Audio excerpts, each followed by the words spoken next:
पाऊस तर थांबला, पण हवेतला गारवा अजूनही तसाच आहे. अशा थंडगार वातावरणामध्ये काहीतरी गरमागरम खायची इच्छा होत आहे. आज आपण गरमागरम मूग डाळीचे भजे करणार आहोत.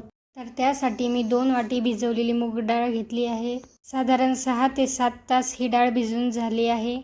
ही डाळ मी सालासकट घेतली आहे, कारण यामुळे आपली भजी हेल्दी आणि चविष्ट होणार आहेत. तर या डाळीतलं एक्स्ट्रा पाणी आपण काढून घेऊया. आता एका मिक्सर जारमध्ये ही डाळ ग्राइंड करून घेऊया.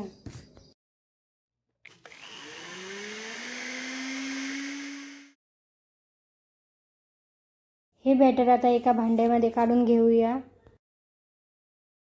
या बॅटरमध्ये आता थोडं बेसन घालायचं आहे. आता थोडे शेंगदाणे तेलामध्ये फ्राय करूया.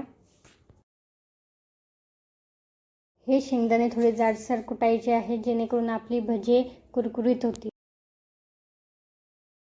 हे जाडसर शेंगदाणे आता या बॅटरमध्ये टाकायचे आहे. आता मिरची लसूण कुटून यामध्ये टाकायची आहे. एक चॉप केलेला कांदा घालायचा आहे. आता 1 इंच आलं चॉप करून त्यामध्ये ॲड करायचं आहे.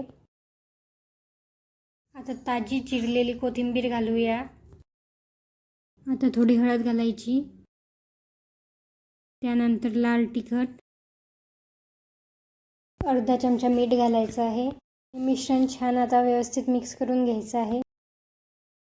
बस आता या मिश्रणाचे छोटे छोटे गोळे घेऊन गरम तेलात सोडून घेऊया. छोटे छोटेच असे भजे करायचे आहेत, कारण की ते तेलात पडताच फुलून येतात. या भज्यांना दोन्ही बाजूने सोनेरी रंग येईपर्यंत तळून घ्यायचं आहे. आता आपले मूग डाळीचे कुरकुरीत भजे तयार आहेत.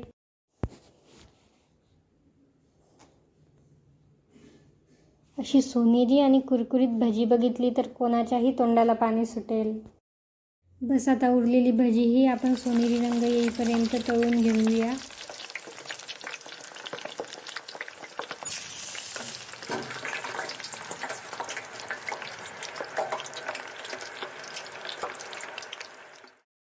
तर आपले मूग डाळीचे भजे तयार आहेत.